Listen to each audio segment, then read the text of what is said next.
And to start off the track, I'd like to welcome Simon Thillay to the stage, who'll be talking about ASO Trends and what to expect in 2022.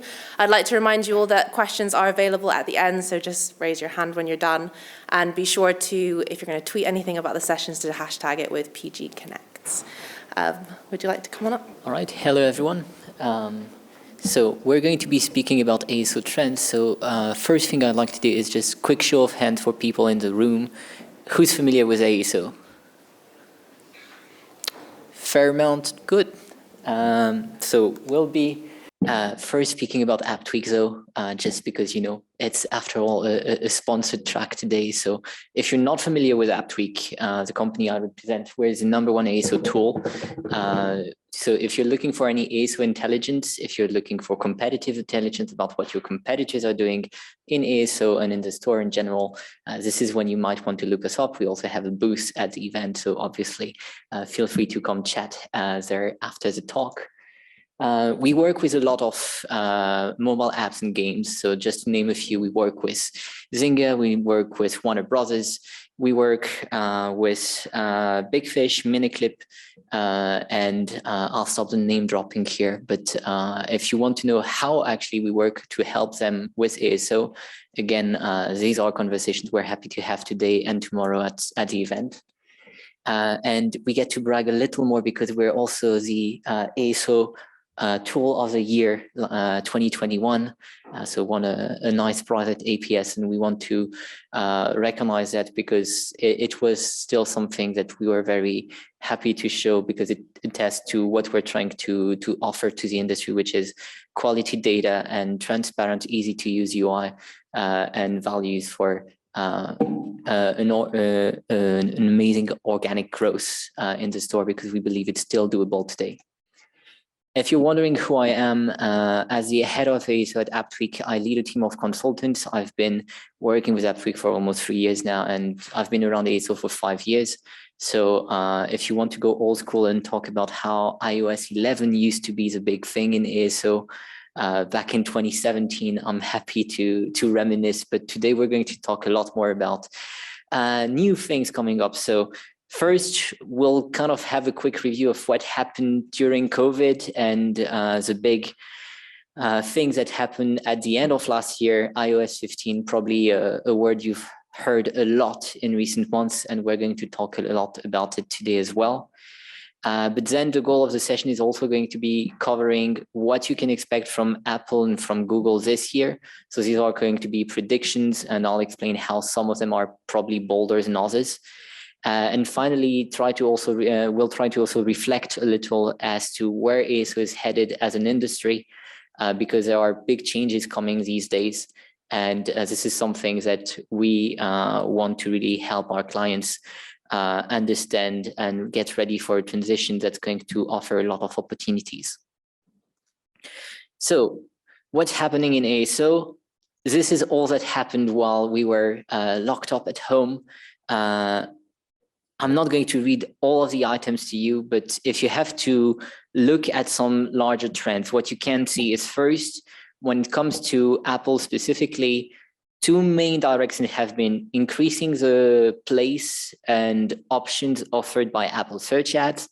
And second has been a lot of marketing tools that have been developed already a little before iOS 14.5 and app tracking transparency, and a lot since, as Apple is really trying to make the store again the place where people will discover apps rather than download there, but have discovered the apps elsewhere. If we turn to Google, there's been a lot more variety in what Google has been doing these past 2 years, but we still have this overall trend of mixing UA, paid UA, organic UA, and trying to also improve search experience, improve user experience, and make more competitive challenges. So this is also a place where we're going to talk about today, because a lot more is going to happen with Google. And this is where it's important not to underestimate Google Play. It tends to be an OS that people invest less in because of a lower revenue per user. But in reality, with the amount of users available there, it's really important to not forget about what's happening. To begin with iOS 15, though, as a reminder for everyone, there were 3 major features that we expected when iOS 15 was released. Neither was actually released on the day iOS 15 hit the store. But back in October, we got in-app events, something that game developers had been expecting for a while. And then December, we got product page optimization and custom product pages. So the values here are really interesting to see how the store is now again trying to give value to the developers and not focus only on final consumers. With in-app events, the goal is really to help retarget and engage with active users and not only be a place for new user acquisition. With product page optimization, it's basically finally giving a tool for A/B testing about 4 to 5 years after Google made it possible. So give props to Apple for finally listening. And for custom product pages, this is where a lot of expectations lie today, because suddenly it becomes possible to have custom landing pages in the store to start identifying personas and segmenting traffic to the store and maximize conversion per traffic per segment, rather than have to do a one-page-fits-all kind of approach. So now if we think still with Apple, what's going to happen this year? Well, the first place is going to be iOS 15 and try to improve the early limitations. So if we look at in-app events, something that maybe a lot of you are looking at right now, in-app events for games are working pretty well.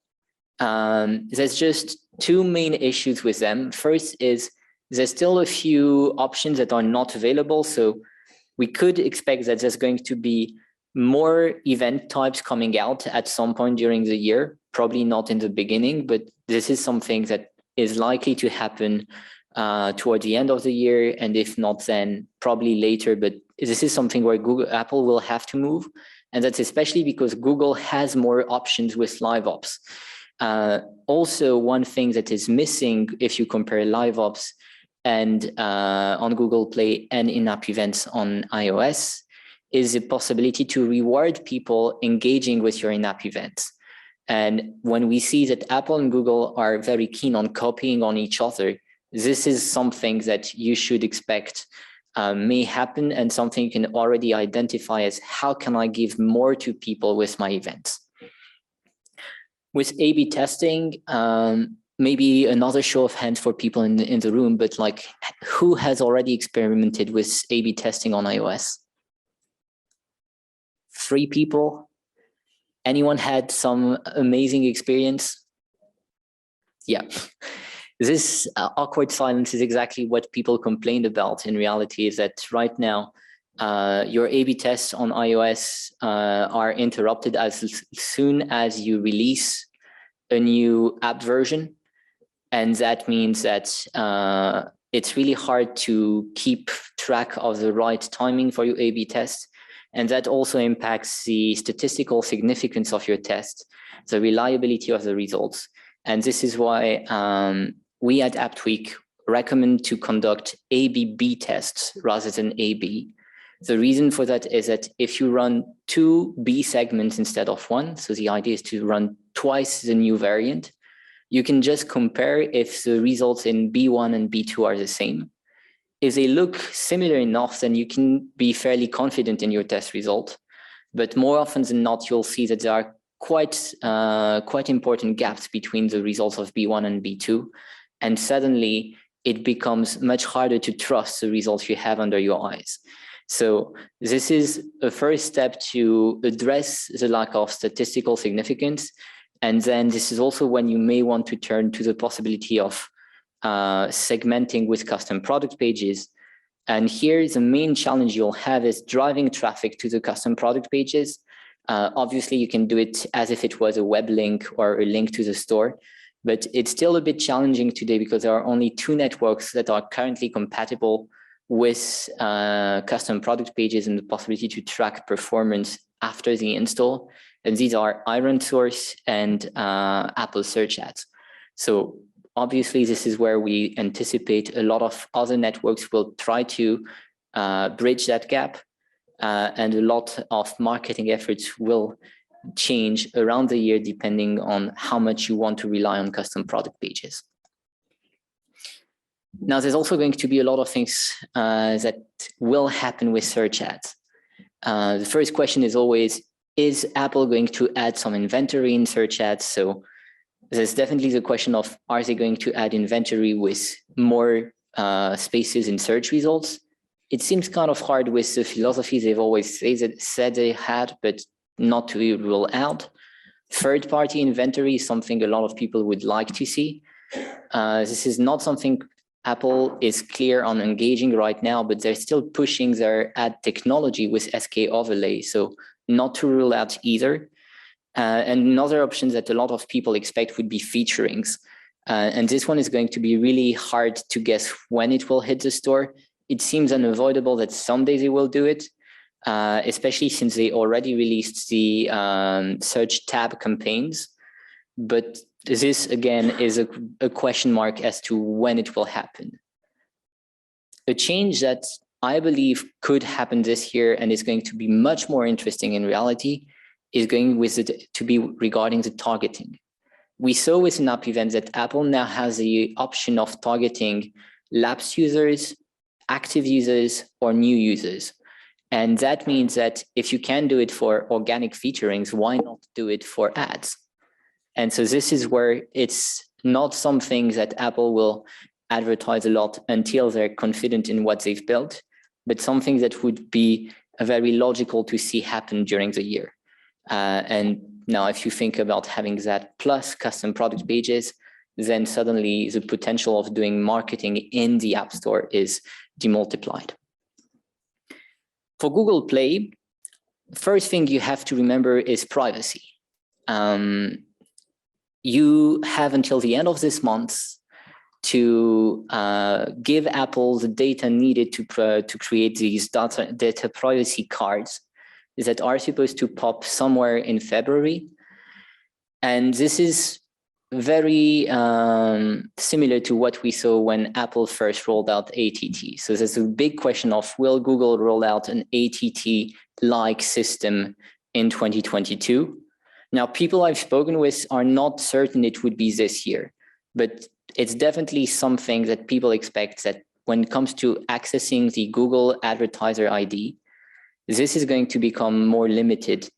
And at some point, we'll have the same issue. So this is also where I want to point out the value of ASO compared to other channels, is that ASO has never really relied on user behavior tracking. And that means that the data you get from ASO is not affected by the privacy challenges that you face elsewhere.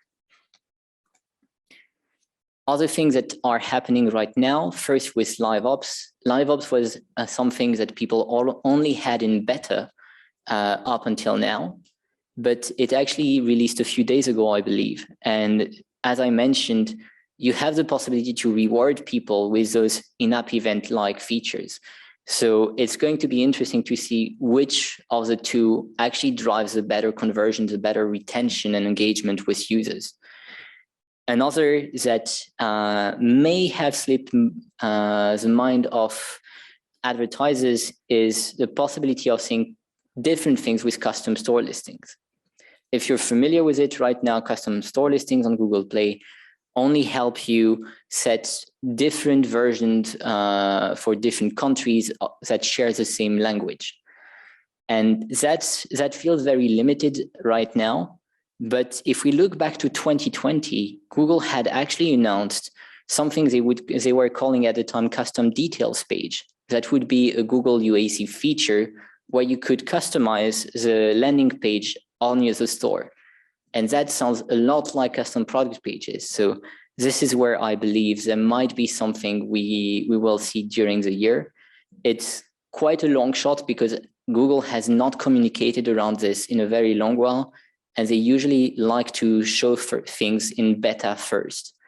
But that's not to be ruled out because we know the competition between the two OS and the two stores has become much fiercer in recent years. And so this is why I wanted to bring it up today. Last one with Google, it's a bit of a bold prediction, but we might start seeing screenshots in the search results. And that's something some will be keener to believe than others, but the reality is it's already there. If you go to the Japanese Play Store, if you go to the Korean Play Store, you will see that these already exist. This is where this was taken from. So the question is, how long until Google decides to roll it out to more than just 2 countries? Now, to finish up, I want to bring questions as to where ASO is headed. The first thing is the divide between organic and paid. Traditionally, you really had 3 teams, paid media, ASO, and product and retention, that would each have their own things to run. And historically, we started seeing some changes when ASA and Google UAC were introduced, when we started realizing that product page optimization and creative optimization on the store was really something you should match with what creatives you are already running with your paid UA. And the product was getting more attention towards the reviews and ratings. But now that we have iOS 15, now that we're going to have more with Google Play, it's actually going to be even more complicated, because the question is, where will you choose to have the ownership of each of the iOS 15 features? If we look to the reporting part, well, paid media was historically the main driver for trying to identify where users were downloading the app. But with ATT, it became much blurrier, and suddenly the need for store data is more important. If we look to conversion rate optimization, custom product pages are suddenly asking the question, are these going to be built by your paid UA, by an ASO team? Probably a little mix of both, in fact. With the in-app events, you're going to have the same challenge. The product team is going to say, we already have the event that's ready, so we want to run it, but you have to also follow the guidelines of the store, so the ASO team might help. And then because you have custom product details page, in-app event details page, you can also now target advertising leading to the store to have people download through the event. So even UA is interested here. And we're going to have all these challenges that require to review how we structure our organizations and start thinking more in terms of what impact for the user do we want to have versus what is each person's expertise. So now we have to match what the store already was about, which is user behaviors in how we organize our work, rather than just stick to core skills that can be taught through webinars and other things. And that means that the roles you're going to be looking for with your ASO teams are 3 parts. You're going to look for people who are skilled in data mining and data analysis. You're going to look for people skilled in marketing when it comes to copy and creatives. And you're going to look for people who can really interact well with product, because you have to keep a look at what new products Apple and Google are releasing, and then also convert that to what your product team, your dev team is going to be using for next compatibility challenges. I don't know if we have a lot of time for Q&A, but I'm happy to take questions. And if you want to try AppTweak, we also have a coupon code for people interested. So thank you very much.